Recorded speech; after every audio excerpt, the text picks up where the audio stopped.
Isaza. Let me fix my camera. My name is Michael Isaza.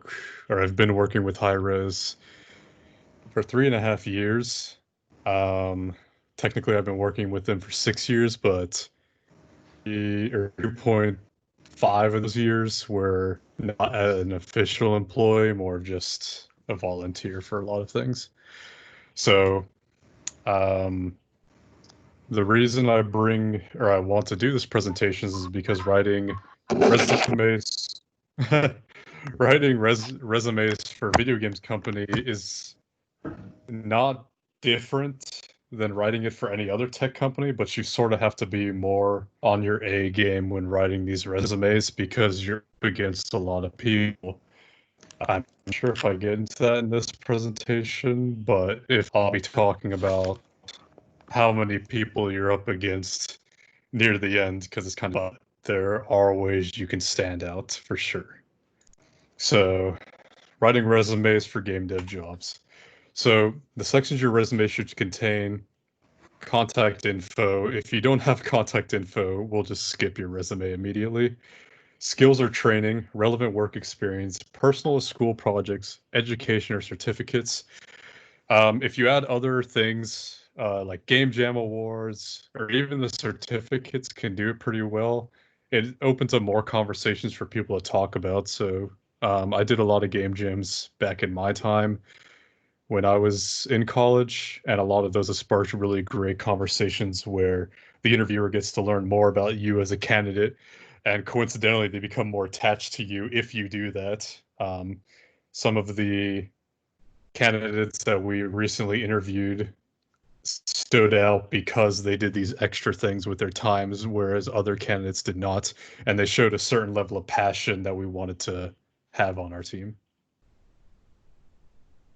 So oh yeah, we'll be going over each of these 5 sections and then have an example for each of them, so I'm not just leaving you in the water as to what it should or an idea of how it should look like. So contact info, please have your name, professional email, and phone number. The phone number is more for HR, so they have some point of reference to call back to. Professional email, we saw some people using, I guess, emails that they made when they were middle and high school. And while the names are kind of funny, reading some of them, it's best to just have your first dot, your last name at gmail.com. So, for example, one of my professional emails is michael.isaza1 at gmail.com. And, you know, it's easy to remember since all they have to do is just slap your first and last name together. I mentioned this earlier. If you do not have the 3 items every recruiter will pass on your resume, I think our HR recruiter probably dumped at least, I want to say 5 or 6 resumes for people who couldn't even bother to put down their contact information. And that's not someone we really want anyways, if they can't do something as simple as that. Uh, if you want to stand out in this section, have a link to your LinkedIn, a link to your website portfolio, and a link to your GitHub page. If you have a link to a GitHub page or something similar to GitHub, maybe I think Bitbucket or SourceTree, it gives us an idea that at least it gives us confidence that you have some idea of source control. Um, and we don't have to spend a lot of time teaching you that.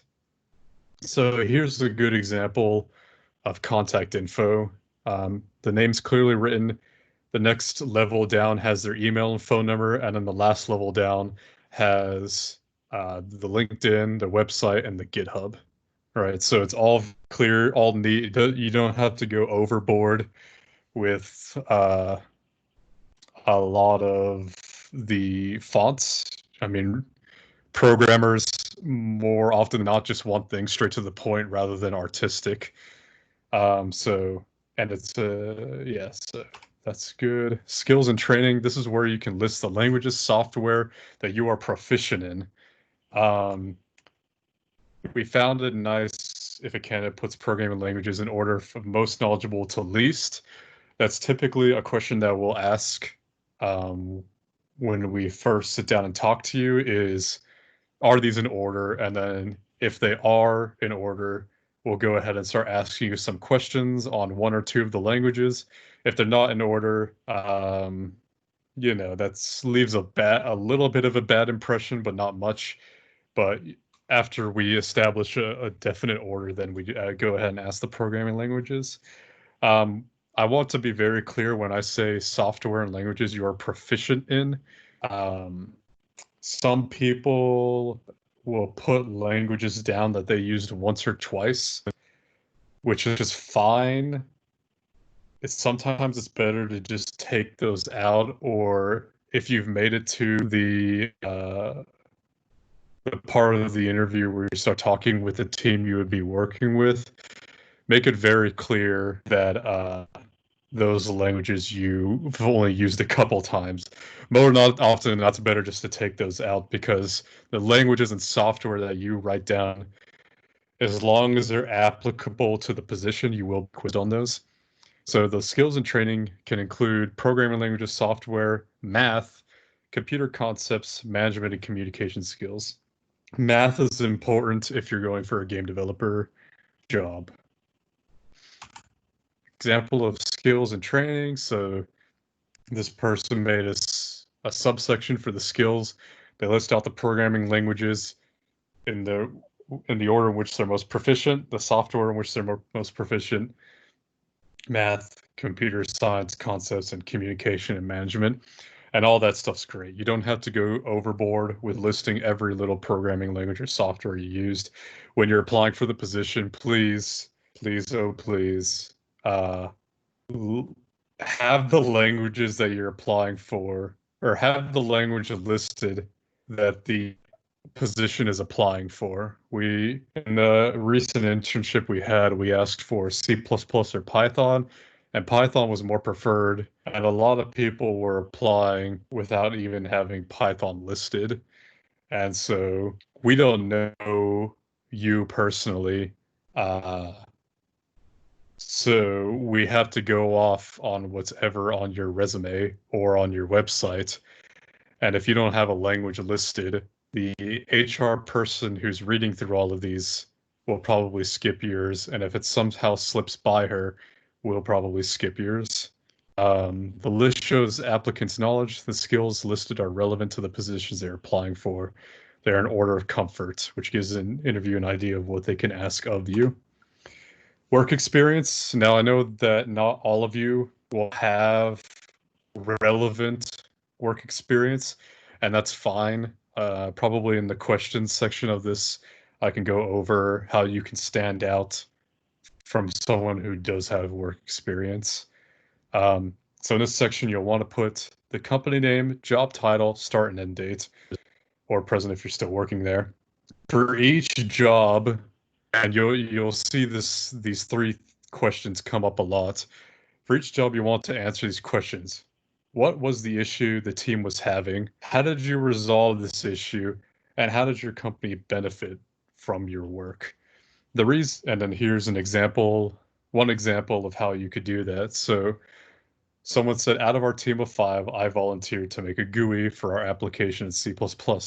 I used an existing GUI framework to make the look of the application and bind each event to the buttons. I documented my work in and outside the code, which helped other programmers learn quickly how to modify the GUI code base. In that short paragraph, that person identified what was the issue the team was having.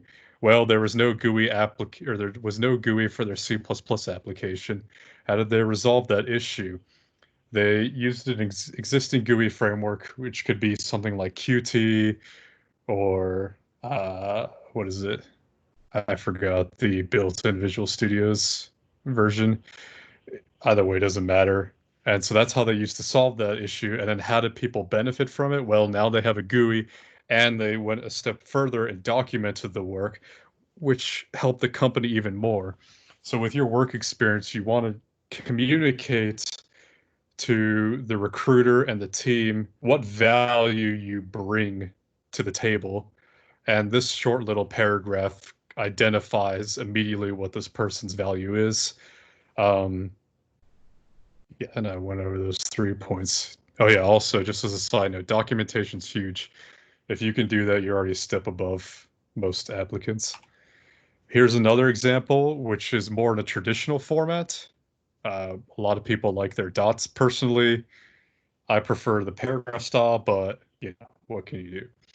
So here they put a description of what the company does. So they can say GUIs R Us makes GUIs for something, right? And then from there they can list out what they did, how they fixed it, what was their benefit, or what was the company's benefit from their work. This format is a little bit more restrictive than the other, but depending on who's reading your resume, they might like this format. So this is what, if you don't have work experience, you'll want to be focusing on your projects the most. And uh, you know, even when someone has work experience, at least our team tended to lean more favorably on the projects people did rather than the work experience they had, because most of the work experience people had that were applying weren't completely relevant to the position. So it was nice that they had some professional experience, but the projects really showed off if they were capable of doing the job we were going to ask them to do. So project section is very similar to the work experience section.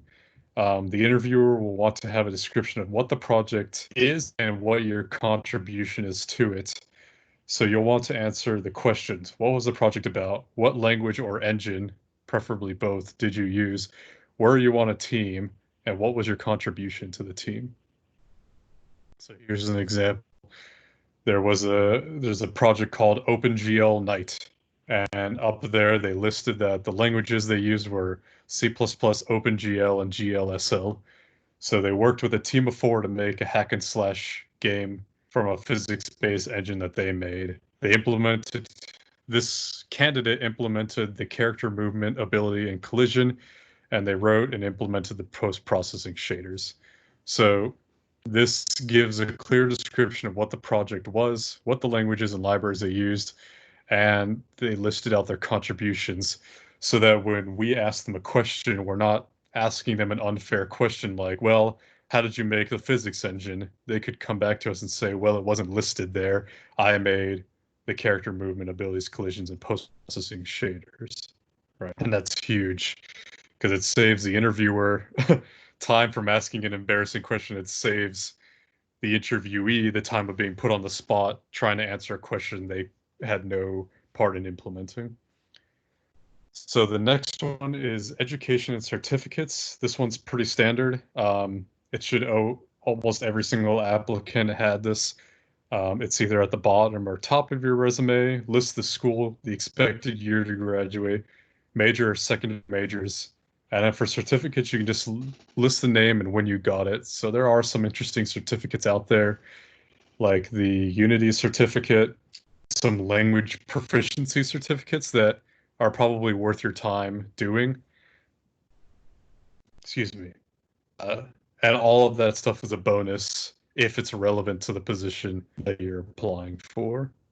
If you get a if you get a certificate for Java, but the position you're applying for only calls for C++ and Python, they're probably just going to skip over it.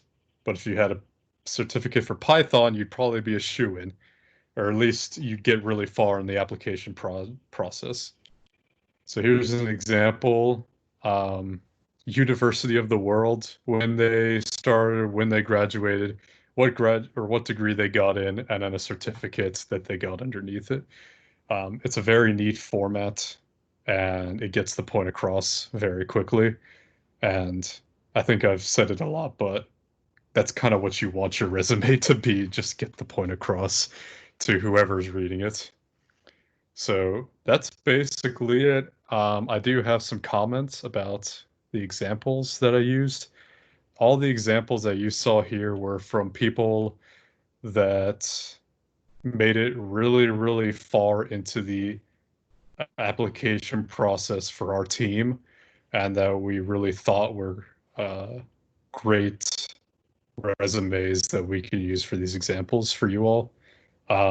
So I know Professor Tatum will have this PowerPoint and she can share it with you all. But by following this format, you'll have a pretty standout resume, I think, at least format-wise you will. So does anyone have any questions? Anything they want clarified? Oh, see a chat.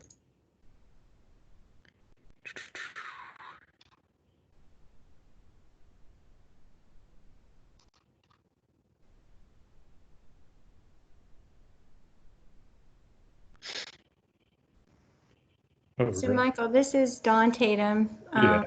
I have a question for you. So, you were talking about languages that they should include if they're proficient. So, if they're actually applying for an internship, how much, what would you consider being proficient? Like if they've had Um, a course or two, or at least 2 semesters, or what do you actually mean by that? when I say proficient, at least have made some sort of small project. It doesn't have to be something big. Like, for example, or I think I took it off my resume, but at one point I could say I was proficient in assembly code because I made two very small projects that incorporated a lot of the basics of that language. Um, so, for example, in Python, or if you said you're proficient in Python, but you only use Python to do like one or two school assignments, like, you know, something very simple, like taking the string of array and delimit it or something like that, you're not really proficient in language. You did like one thing with it. If you took Python and say you made a calculator, right, like a really basic calculator, then you could probably say that for an internship level, you're proficient enough to understand the basics of Python. So I think it it really comes down to how much have you used that language, and would you be comfortable if I asked you a question, right? Like if I said, "Hey, does Python use spaces or brackets?" And if you couldn't answer something like that, then you're probably not proficient in it. And so we'll start with easy questions like that, and it will progressively get more difficult with each Python question we asked, so we can really gauge how proficient you are in a language compared to another applicant. So if you answer 3 out of 5 questions, but another applicant answers 4 out of 5 questions correctly, and most of those questions were on the harder side of Python, that we could safely say that they're more proficient in Python. So I would say include a language if you're proficient in, you're ready to be tested on it, and you've done a couple of projects in that language. If you don't want to be tested in Python, don't include it. Does that answer the question? Yes, thank you. Yeah, no problem. Does anyone Anybody else? else? Yeah, sorry. This is anyone's time to ask because I'm part of the internship uh, recruitment process. So at least if you're coming into my division, I'll probably be one of the people that asks you questions and skims through your resumes. So feel free to ask anything now.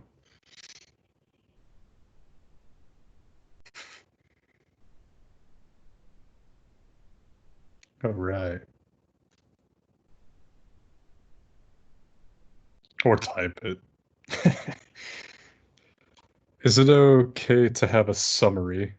Uh, how long do you normally spend reading? Or hold on, let me answer the first one. Is it okay to have a summary? If you want to have a summary, download this PowerPoint and look at the examples and build your resume through the examples given.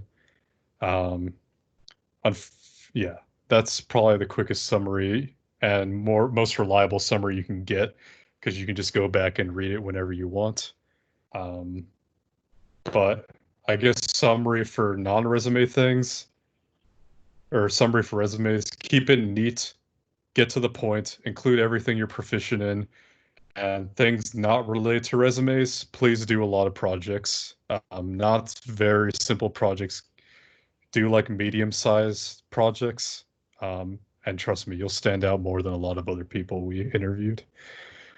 Since you say skim through the resumes, how long do you normally spend reading one? Me personally, I spent about 10 to 15 minutes reading a resume. I can tell you quickly where my eyes dart to. Well, 10 to 15 minutes if they fulfill a couple qualifications. First, I'll read your languages, right? If you don't have one of the languages that we specify, then I'm going to pass on your resume very quickly because at least it comes off to me that you did a widespread application. And a lot of people do that where they'll send a resume to like 100 different companies, hoping that they get 20 interviews out of them. And so their resumes aren't really tailored for what they're even applying. So if you have the languages listed, then after that, I'll go and check the software. For the position, the recent intern position we had, we were looking for Maya, 3ds Max, or Blender. And the people I spent more time reading on were the ones who had uh, one of those software items listed. Then after I read your software, then I move on to work experience. If your work experience is not necessarily relevant to the position, then I'll normally just pass on it. You know, like some people put work experience that they worked at Walmart, some other jobs that aren't really relevant to the position, but I would make a quick note saying that they probably have decent communication skills if they kept that job for like more than a year. From there, it gets more interesting.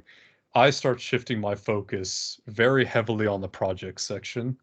Um, I'll try as much as I can, and I do. Yeah, I actually got through a lot this recent, where I would go through each project and read what they did and what the project looked like. If they had YouTube links, I would watch them. If they had a demo, I wouldn't necessarily play it. More often, not a YouTube link is good enough. But the projects are where it gets really tricky because some people will list a really fancy project that they had very little contribution in. Um, and so they'll list out all the things that the project did. And when comes time for the actual interview, and I ask them, hey, what did you do in this project? Like, it looks really cool and it's amazing. If they can't properly articulate what they did, then at that point, we'll probably not consider them as a candidate anymore. So I spend a lot of my time looking at the languages, software, and then projects.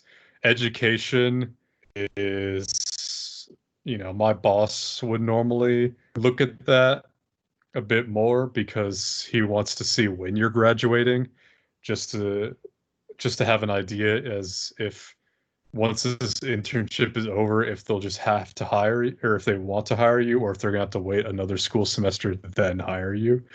I'm not really too worried about the education aspect as long as something's there. I care more about the projects. I think the projects are very important. What was the most common mistake you see on resumes? There's a couple. Some of them are they don't they don't list anything relevant to the position. Oh, no problem. Um, they don't list anything relevant to the position. Actually, I don't think this. Oh, Nick T is here. Um, so what I mean by that is we had a lot of applications where these people were very smart. Their resumes looked really nice, and sometimes my team would overlook them, but I was looking at the languages and I'd say, "Hey guys, this person doesn't know Python or C++." Um, and then all the gears would quickly stop, and we would be like, "Well, they know all these other languages really well, but this other candidate knows Python and C++, so let's pass on this candidate and just not even consider them." So even though their resumes looked really nice and they had a lot of great content and a lot of great work experience, none of what they wrote built them a good enough case to justify us hiring them. Because at least the way I look at it is sort of training time and liability, because we do have to spend a lot of time training you guys up to speed with what we know and our process pipelines and everything like that. And if you don't even know the language that we're working in, that's even more time we have to spend training you compared to someone else we could spend a little bit of time training on.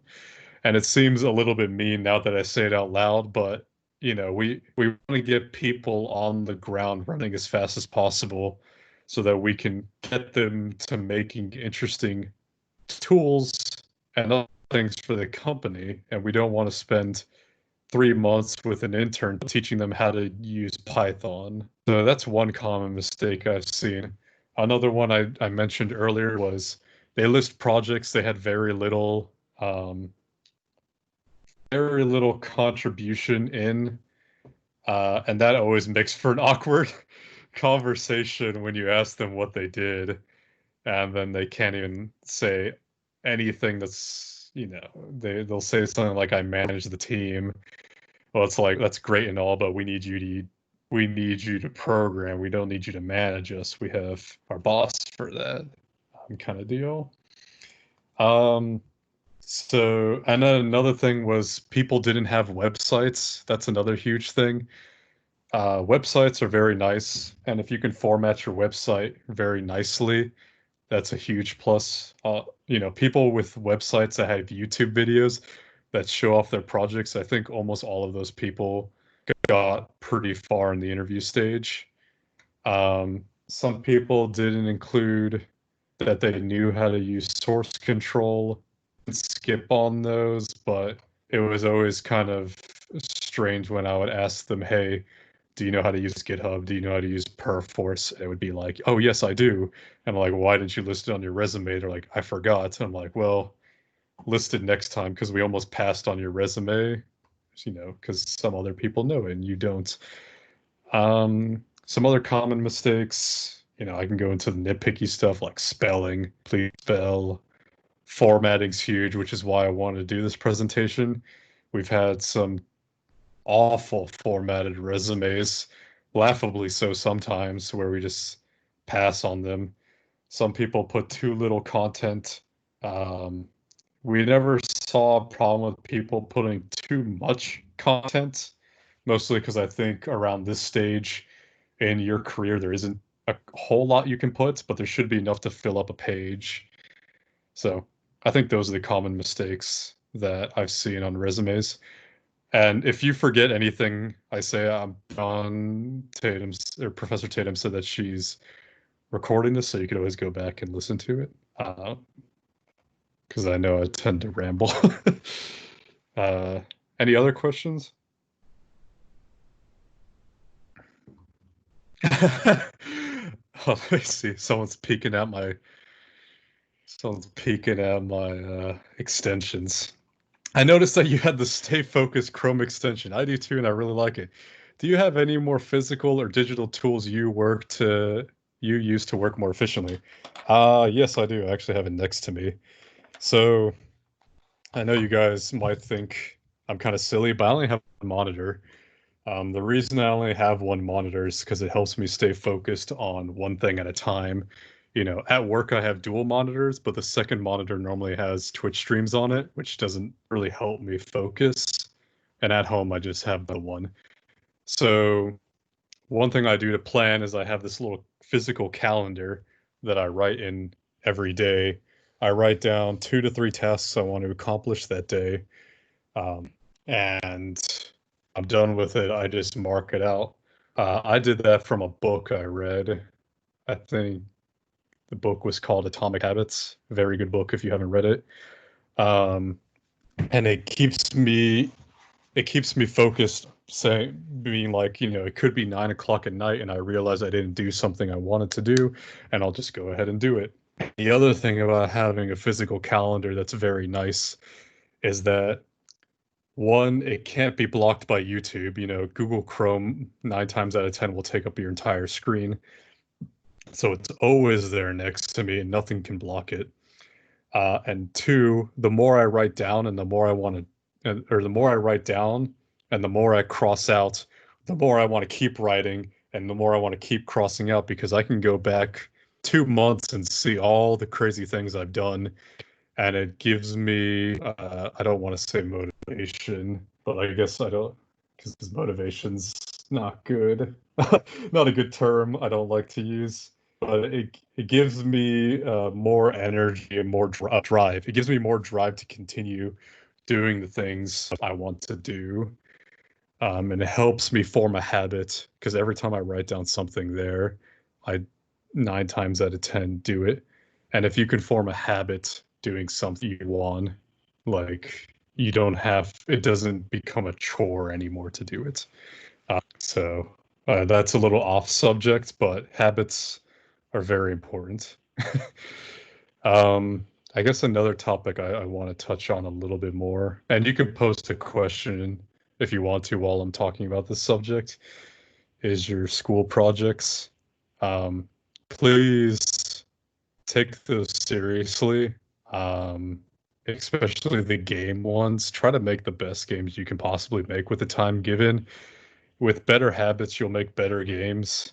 And then if you make games outside of your class, that's even more of a plus. Not only are you learning more about the engine and the language that you're working in, but you're also separating yourself from other potential applicants because you'll have more projects, more polished projects. And I know it sounds kind of cop-outy because I could say, hey, build a project, and you can come back to me and say, well, I've tried it and it always gets out of hand and I never finish, right? Which is fair. Or the engine's too daunting. I have no idea where to start. I would suggest Udemy. It's a online class thing, basically recorded videos. And I used it for Unreal 4, for a lot of different Unreal 4 projects I've made. And, the classes are like 10, 20 minutes long. You have to do one a day. You don't even have to do any a day, but if you have a habit of doing one video a day, you'll probably end up learning more. You'll probably end up learning more from that than your peers who are solely relying on the classes that they're taking. Whereas you'll have extracurricular education on top of your regular education and the projects that come out of that. And a company would be foolish to pass on someone who has that kind of drive and excitement for this industry. I wouldn't pass on that. If someone listed that they did Udemy, I'd be like, hell yeah. Prove it. And that's always harder. All right, that's the end of my ramble. Does anyone else have any questions?